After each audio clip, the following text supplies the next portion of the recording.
अस्सलाम वालेकुम guys, this is तहा शाहिद। आज हम सेकेंड ईयर चैप्टर नंबर 1 का टॉपिक लिमिट ऑफ फंक्शन को समझ रहे हैं। सही है, लिमिट ऑफ फंक्शन है क्या भाई? Limit x tends to a f of x is equal to L. मतलब बच्चों यहाँ पे कहा जा रहा है कि एक्स जो है वो अप्रोच कर रहा है ए को। X approaches to a. X जो है वो अप्रोच कर रहा है ए को। एक्स जो है वो ए के बहुत करीब है। जब एक्स ए के बहुत करीब होगा तो फंक्शन का जो आंसर आएगा वो आंसर कहलाएगा क्या भाई? Limit of a function. वो आंसर जो है वो फंक्शन की लिमिट कहलाएगी। वैसे तो आप लोग ये टॉपिक अपने सेकेंड ईयर में पढ़ चुके होंगे। आज हम इसको एप्टीट्यूड के हवाले से पढ़ रहे हैं। हम इनकी शॉर्ट ट्रिक्स की बात करेंगे कि किस तरीके से सवालात जल्दी और आसानी से हो जाते हैं। मिसाल के तौर पे क्वेश्चन नंबर 1 की बात कर रहा हूँ। Limit x tends to 3 x square minus 9 upon x minus 3। अब मेरे पास ये जैसे कि सवाल है। अब इस सवाल में कह रहे हैं कि एक्स टेंड्स टू 3। अगर मैं x को इक्वल टू 3 रख देता हूँ तो इससे हमारे पास क्या होगा? इससे ये होगा कि ये 3 का स्क्वायर माइनस 9 अपॉन 3 माइनस 3, मतलब हमारे पास 9 माइनस 9 अपॉन 3 माइनस 3 मतलब 0 अपॉन 0 आ जाएगा, जो कि हमारे पास क्या बन जाएगा? अनडिफाइंड। तो पता क्या चला कि x जो है वो 3 के बराबर नहीं है। x 3 के बराबर नहीं है, x जो है वो 3 को अप्रोच कर रहा है। अब सवाल ये है कि 3 के करीब तो बहुत सारी वैल्यूज होती हैं। 2.99, 2.98, 2.97, 2.96 इनफाइनाइट वैल्यूज हैं जो कि 3 के करीब हैं। तो क्या हम इनफाइनाइट वैल्यूज रखें? तो बेटा इनफाइनाइट वैल्यूज रखेंगे तो हमारे पास इनफाइनाइट आंसर आएंगे। तो हम ऐसा नहीं करेंगे। हम करेंगे क्या? हम रखेंगे तो 3 ही, लेकिन हम कोशिश करेंगे कि जो हमारा रिजल्ट अनडिफाइन आ रहा है वो ना आए। अनडिफाइन क्यों आ रहा है? क्योंकि नीचे क्या आ रहा है? 0। अगर नीचे 0 आ जाता है तो रिजल्ट क्या बन जाता है? अनडिफाइंड। किसकी वजह से 0 आ रहा है? इस फैक्टर की वजह से नीचे 0 आ रहा है। अगर x माइनस 3 यहाँ से हट जाए तो नीचे 0 नहीं आएगा। तो x माइनस 3 नीचे से हम कैसे हटा सकते हैं? आइए इस बात को देखते हैं। तो हम क्या कर सकते हैं? ये लिखा हुआ है एक्स स्क्वायर माइनस 9 लिखा हुआ है। 9 को मैं 3 का स्क्वायर लिख सकता हूँ। ऊपर हम फॉर्मूला लगा सकते हैं a square minus b square का। तो ये हो जाएगा a minus b into a plus b divided by x minus 3। X minus 3 से x माइनस 3 कैंसिल हो गया। अब अगर हम x की जगह 3 रख देते हैं, x की जगह 3 रख देते हैं तो हमारे पास जो रिजल्ट है वो 3 प्लस 3 आ जाएगा। मतलब रिजल्ट हमारे पास 6 आ जाएगा। ये 6 आने का मतलब क्या है कि x अगर 3 को अप्रोच कर रहा है तो फंक्शन का रिजल्ट क्या आ रहा है? 6। मतलब फंक्शन जो है वो अप्रोच कर रहा है 6 को। मतलब पता ये चला है कि अगर हम यहाँ पे 3 के करीब की वैल्यूज रखते हैं फंक्शन में तो जितने भी रिजल्ट आएंगे वो 6 के करीब होंगे। अब बच्चों इस सवाल को सॉल्व करने का एक और तरीका है जिसको हम कहते हैं L Hôpital rule. L Hôpital rule की मदद से ये सवाल बहुत ही आसानी से हो जाएगा और बहुत जल्दी हो जाएगा। एल हॉपिटल रूल क्या कहता है? आइए इस बात को समझते हैं। लिमिट का सवाल है। X tends to 3 x square minus 9 upon x minus 3। Limit का सवाल ये कहता है कि मतलब एल हॉपिटल रूल ये कहता है कि ऊपर वाली वैल्यू को अलग डिफरेंशिएट करना है, नीचे वाली वैल्यू को अलग डिफरेंशिएट करना है और फिर उसके बाद लिमिट अप्लाई करनी है। तो हम यहाँ पे क्या कर सकते हैं? हमने ऊपर वाली वैल्यू को डिफरेंशिएट करा, एक्स स्क्वायर को डिफरेंशिएट करा तो 2x, 9 को डिफरेंशिएट करेंगे तो 0, x को डिफरेंशिएट करेंगे तो 1, 3 को डिफरेंशिएट करेंगे तो 0। अब हम क्या करेंगे? यहाँ पे लिमिट अप्लाई कर देंगे, मतलब तमाम वैल्यूज हट जाएंगी। 2x अपॉन 1 आ गया, मतलब 2x आ गया। और हम x की जगह पे क्या करेंगे? लिमिट अप्लाई कर देंगे।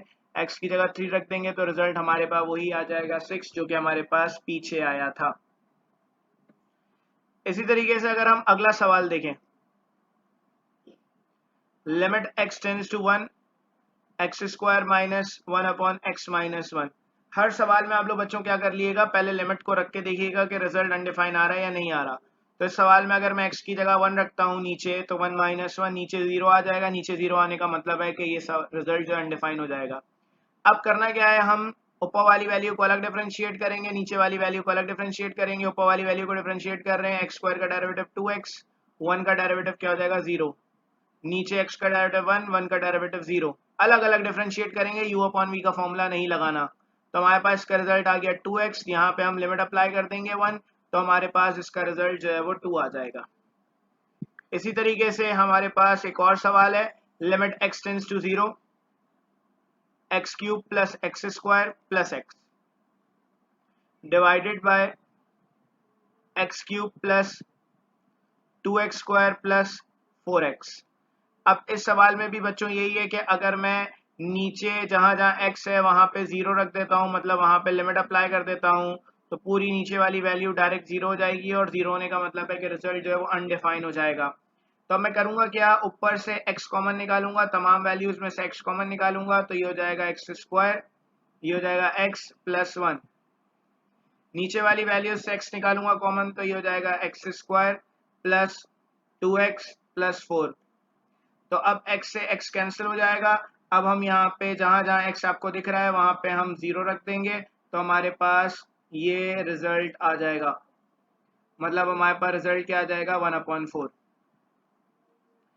इसी तरीके से एक और सवाल देखते हैं, limit x tends to a, x की पावर n माइनस a की power n upon x minus a।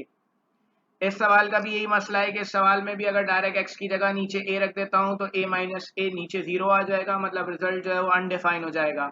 अब करना क्या है, हमें एल हॉपिटल रूल का इस्तेमाल करना है बेटा। यहाँ पे x को छोड़ के जो भी वैल्यू है वो एज अ कांस्टेंट बिहेव करेगी, वो एज अ कांस्टेंट होगी। तो हम इसको डिफरेंशिएट कैसे करेंगे, x की पावर n, x की पावर n को डिफरेंशिएट करना है, multiply by the power n से मल्टीप्लाई करा दिया, n में से एक कम कर दिया। ये जो वैल्यू है ये कांस्टेंट है, कांस्टेंट का जो डेरिवेटिव है वो क्या होता है, 0, डिवाइडेड बाय x का डेरिवेटिव 1, a का डेरिवेटिव 0, तो हमारे पास आ गया n मल्टीप्लाई बाय x की पावर n माइनस 1। x की जगह जहां जहां x दिख रहा है मतलब वहां पे हम a रख देंगे, और ये हमारा इसका आंसर हो जाएगा।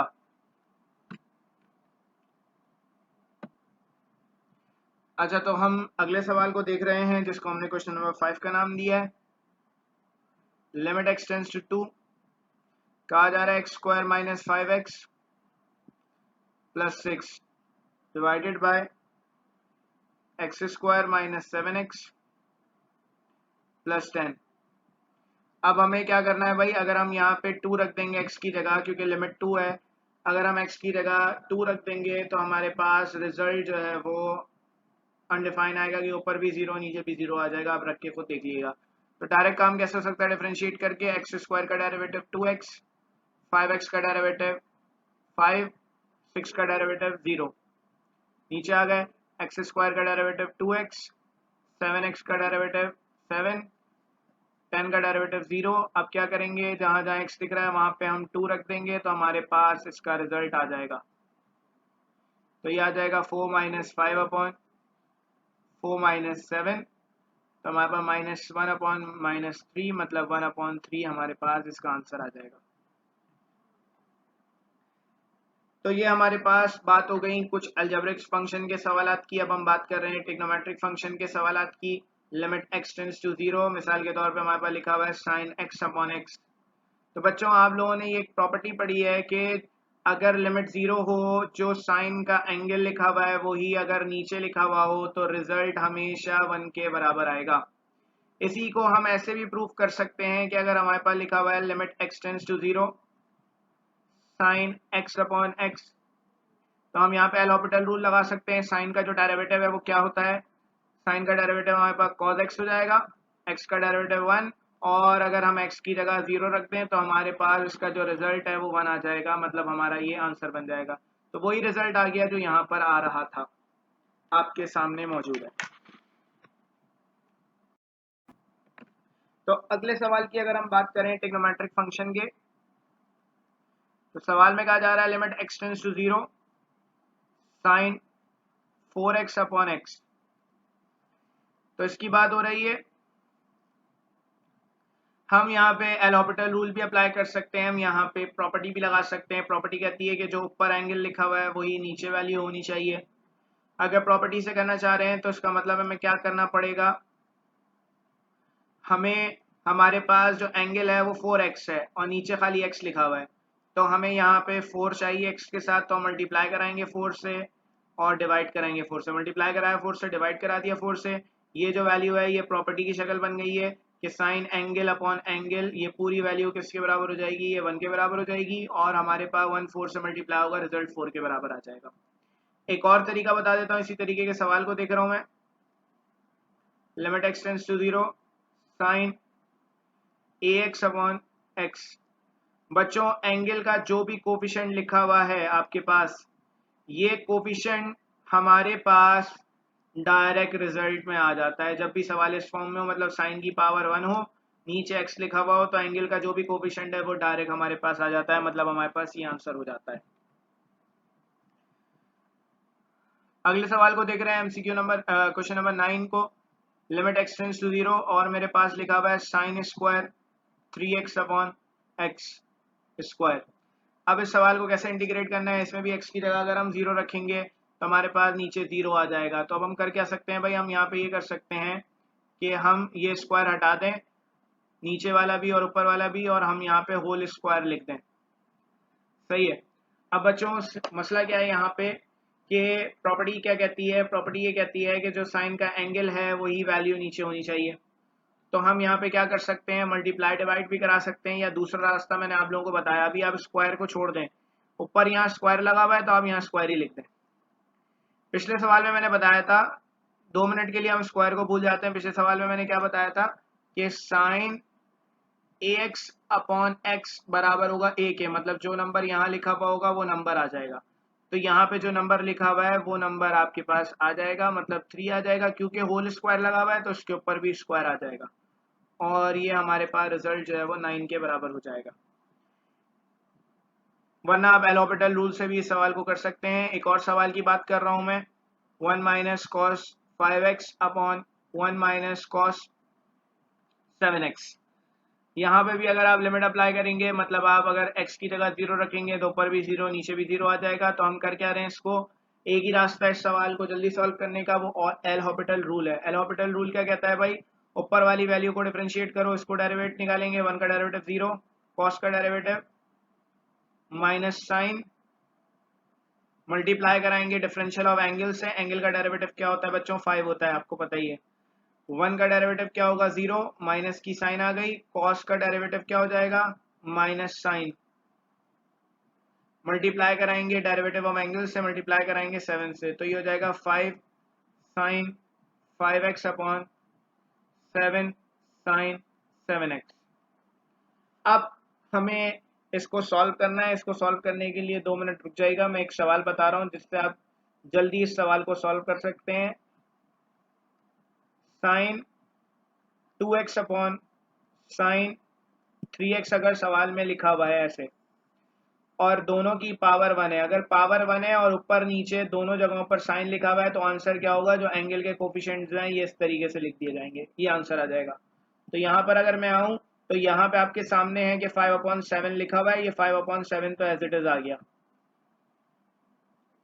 इसी तरीके से अगर आपको मैं बात करूं साइन की, तो साइन की पावर 1 है, साइन की पावर 1 है, तो होगा क्या कि जो एंगल में जो कोफिशिएंट लिखे हुए हैं वो आ जाएंगे, मतलब प्रोडक्ट के अंदर आ जाएगा 5/7, ये आ जाएगा 25/49। तो ये हमारा इसका आंसर हो जाएगा। इसी तरीके से अगर हम एक और सवाल की बात करें, मिसाल के तौर पे मैं बात कर रहा हूँ, limit x tends to 0 1 minus cos x upon sine x।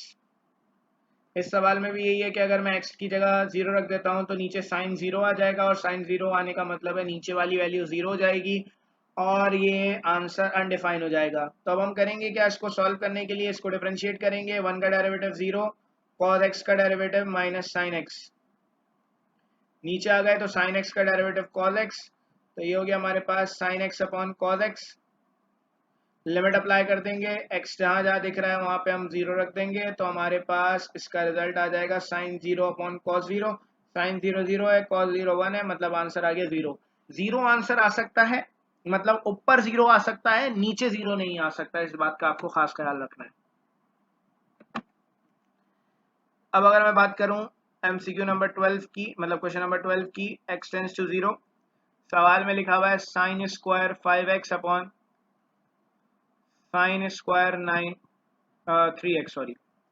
अब मुझसे कहा जा रहा है इसको सॉल्व करना है। अब करना क्या है बच्चों, देखो ये हो जाएगा हमारे पास sign 5x upon sine 3x, क्योंकि दोनों पे स्क्वायर लगा हुआ है तो ये होल स्क्वायर होगा।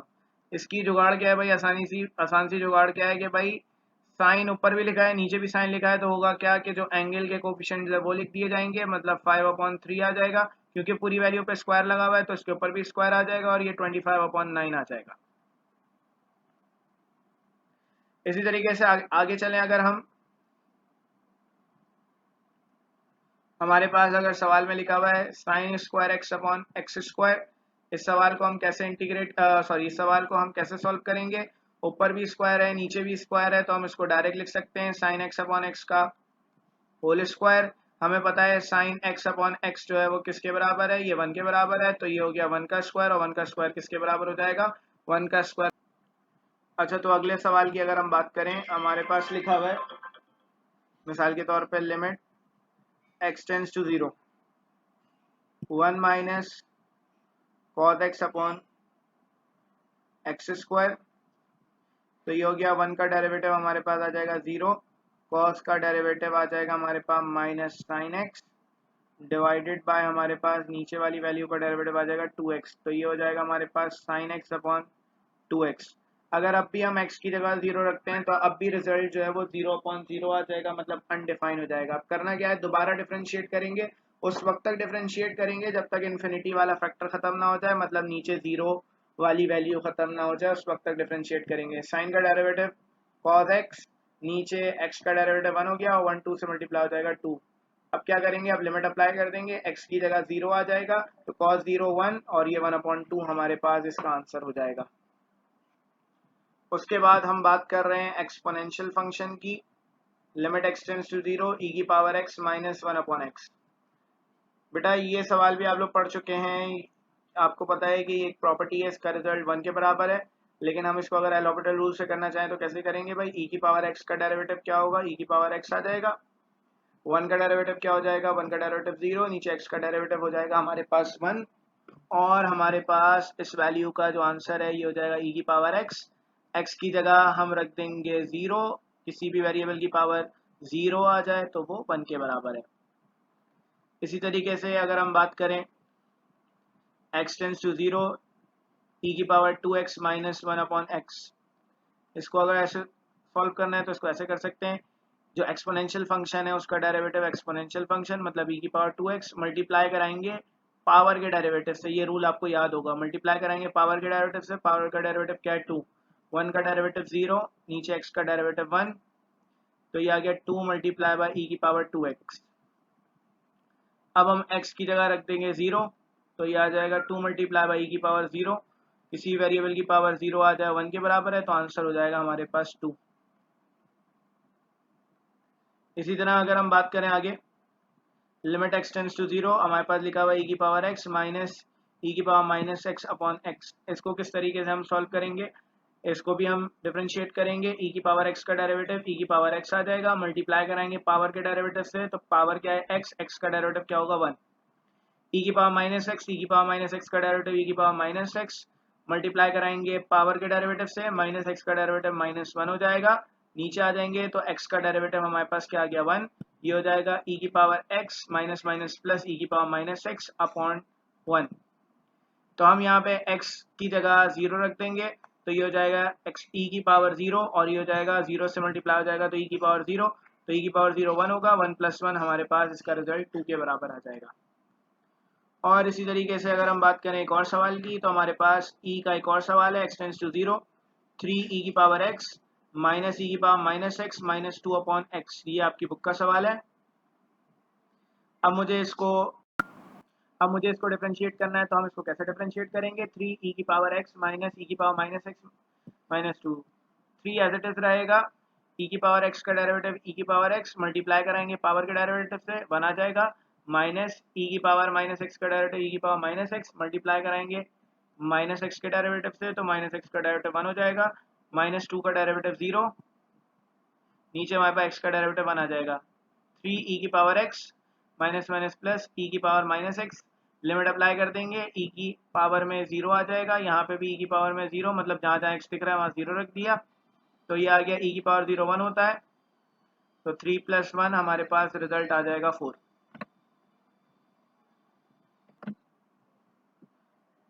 अब हम बात कर रहे हैं अगले सवाल की।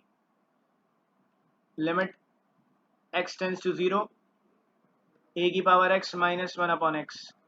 a क्या है बच्चों? कांस्टेंट है बेटा, इसको हम एलोपिटल रूल से नहीं कर सकते, बहुत लंबा हो जाएगा सवाल, इसको हम प्रॉपर्टी से करेंगे।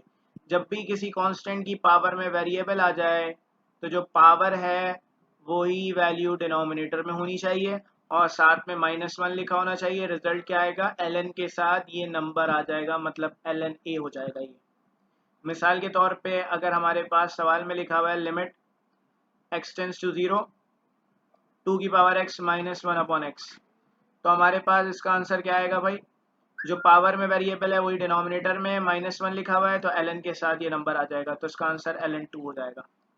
इसी तरीके से अगर हम एक और सवाल देखें तो हमारे पास लिखा हुआ है 2 की पावर x माइनस 1 अपॉन 3 की पावर x माइनस 1। अब इसका रिजल्ट हम कैसे निकालें? तो हम यहाँ पे क्या कर सकते हैं भाई, जो पावर में वेरिएबल है वही डिनोमिनेटर में चाहिए होता है, तो हम यहाँ पे क्या करते हैं, मल्टीप्लाई डिवाइड कराते हैं x से। तो मल्टीप्लाई डिवाइड कराएंगे हम x से, तो होगा क्या आप यहाँ पे कि ये जो ऊपर वाला x है ये इसके नीचे आ जाएगा और ये जो नीचे वाला x है ये इसके नीचे आ जाएगा। मतलब ये सवाल हो जाएगा 2 की power x minus 1 upon x और ये हो जाएगा 3 की power x minus 1 upon x. अब होगा क्या, ये जो ऊपर वाली वैल्यू है, इस ऊपर वाली वैल्यू का जो रिजल्ट है वो हमारे पास क्या आ जाएगा, पावर में जो वेरिएबल लिखा हुआ है वही डिनोमिनेटर में लिखा हुआ है, तो रिजल्ट क्या आ जाएगा, ln के साथ ये नंबर आ जाएगा, मतलब ऊपर ln2 आ जाएगा। यहाँ पे भी कांस्टेंट की पावर में x है, जो पावर है वही डिनोमिनेटर है, तो यहाँ पे रिजल्ट आ जाएगा ln3। या आप लोग डायरेक्ट याद कर सकते हैं, एप्टीट्यूड के लिए क्या याद कर सकते हैं भाई, ये इसको एज अ शॉर्ट ट्रिक इस्तेमाल कर सकते हैं कि जब भी आपके पास वैल्यूज ऐसे लिखी हुई, a की power x minus 1 upon b की पावर x माइनस 1, तो ऊपर ln के साथ ये नंबर और ln के साथ ये नंबर, तो ln a upon ln b आ जाएगा। इसी तरीके से अगर मैं बात करूं एक और सवाल की, तो एक और सवाल है हमारे पास limit x tends to 0, a की पावर x माइनस b की पावर x अपॉन x। इसको भी मैंने एक शॉर्ट ट्रिक बनाया हुआ है कि हमारे पास जब भी वेरिएबल की मतलब जब भी कांस्टेंट की पावर में x लिखा हुआ हो और बीच में माइनस की साइन हो, दोनों जगहों पर कांस्टेंट की पावर में x हो और बीच में माइनस की साइन हो, और जो पावर है दोनों की वही डिनोमिनेटर में मौजूद हो, तो हम कहते क्या है भाई, पहली वैल्यू को देखते हैं, हम कहते हैं भाई ln के साथ ये नंबर आ जाएगा a, बीच में माइनस की साइन है तो माइनस की साइन, यहाँ पे क्या होगा कि ln के साथ ये नंबर आ जाएगा, मतलब b। मतलब अगर आपके पास ये सवाल ऐसे आ जाए लिमिट x टेंड्स टू 0, 2 की पावर x माइनस 3 की पावर x अपॉन x, तो इसका रिजल्ट हमारे पास क्या आएगा, ln के साथ ये नंबर आ जाएगा, ln2 माइनस ln के साथ ये नंबर आ जाएगा, मतलब 3, तो इसमें हमारे पास रिजल्ट आ जाएगा ln2 अपॉन 3, ये हमारा आंसर हो जाएगा। तो इस तरीके से हमारे पास जो है वो हम सॉल्व करेंगे किन सवालात को, एक्सपोनेंशियल फंक्शन वाले सवालात को सॉल्व करेंगे। अब मैं बात कर रहा हूँ लिमिट इन्फिनिटी की, सही है। मतलब मिसाल के तौर पे हमारे पास सवाल आ जाए limit x tends to positive infinity और लिख दे हमारे पास x cube plus x square plus 1 divided by x cube plus 2x। बेटा limit x tends to infinity का मतलब क्या है, पॉजिटिव इन्फिनिटी का मतलब x की वैल्यू इतनी ज़्यादा बड़ी हो गई है, इतनी ज़्यादा ग्रेटर हो गई है कि हमने उसको इन्फिनिटी कंसीडर कर लिया है। बेटा हम यहाँ पे चेक करते हैं कि हम x की वैल्यू को मैक्सिमम रख दें, मतलब x की वैल्यू हम बड़ी से बड़ी रख दें, तो फंक्शन हमें क्या रिजल्ट देगा। मतलब x की वैल्यू 100,000, 10,000, 1 लाख, 1 करोड़, हम कुछ भी रख दें, तो हमें ये सवाल आंसर क्या देगा। तो हम लिमिट इन्फिनिटी वाले सवालात में करते क्या हैं, जो हमारे पास सबसे ज़्यादा पावर वाला वेरिएबल है हम उसको कॉमन निकालते हैं। एक्स क्यूब को इस पूरे से कॉमन निकालेंगे, मतलब एक्स क्यूब जो है वो सब वैल्यूज से डिवाइड हो जाएगा। तो एक्स क्यूब तमाम वैल्यूज से डिवाइड हो जाएगा, नीचे से भी एक्स क्यूब कॉमन निकालेंगे तो यहाँ पे भी यही होगा कि एक्स क्यूब तमाम वैल्यूज से डिवाइड हो जाएगा। तो एक्स क्यूब से एक्स क्यूब कैंसिल, ये कैंसिल हो जाएगा हमारे पास। तो हमारे पास ये हो जाएगा 1 plus 1 upon x cube divided by 1 + 2 upon x. अब लिमिट अप्लाई कर देंगे, 1 + 1 अपॉन एक्स, एक्स की जगह इन्फिनिटी, जहाँ जहाँ एक्स दिख रहा है वहाँ पे इन्फिनिटी आ जाएगा। तो हमारे पास ये रिजल्ट हो जाएगा 1 + 1 upon infinity 0, 1 upon infinity cube 0, 1 + 2 upon infinity 0, result आ जाएगा 1। सही है। अब मैं आप लोगों को इन्फिनिटी के हवाले से कुछ ट्रिक्स बताना चाह रहा हूँ। क्या ट्रिक्स हैं भाई, ज़रा देख लीजिएगा। अगर आपके पास लिखा हुआ है 2x² + 1 और लिखा हुआ है 3x² + x, इसका रिजल्ट क्या आएगा? आप सवाल को देखते ही आंसर बता सकते हैं। अगर x की जो सबसे बड़ी पावर है वो दोनों में सेम है, मतलब पावर ऑफ x मतलब ग्रेटर पावर ऑफ x अगर सेम है ऊपर नीचे, तो होगा क्या? आंसर हमारे पास ये जो है ना, ये रिजल्ट आ जाएगा। मतलब जो आपके पास कोफिशिएंट है दोनों के, ये हमें मिल जाएंगे। इसी तरीके से अगर हम बात करें एक और सवाल की, कि अगर हमारे पास नीचे वाली जो पावर है वो कम है, यहाँ पे स्क्वायर है, यहाँ पे पावर 1 है, मतलब अगर नीचे वाली पावर कम है ऊपर वाली से, मतलब ऊपर वाला जो वेरिएबल है, सबसे बड़ा वेरिएबल है, उसकी पावर नीचे वाले सबसे बड़ी पावर वाले वेरिएबल से ज़्यादा है, मतलब ऊपर वाली पावर ज़्यादा है, तो रिजल्ट डायरेक्ट इन्फिनिटी आ जाएगा। अगर हमारे पास limit x tends to positive infinity और लिखा हुआ है हमारे पास 4x + 1 अपॉन x³ + 1, तो अब क्या है बच्चों, अब जो है वो ऊपर वाली पावर कम है नीचे वाली पावर से। जब भी ऊपर वाली पावर कम होगी नीचे वाली से, तो आंसर डायरेक्ट 0 आ जाएगा।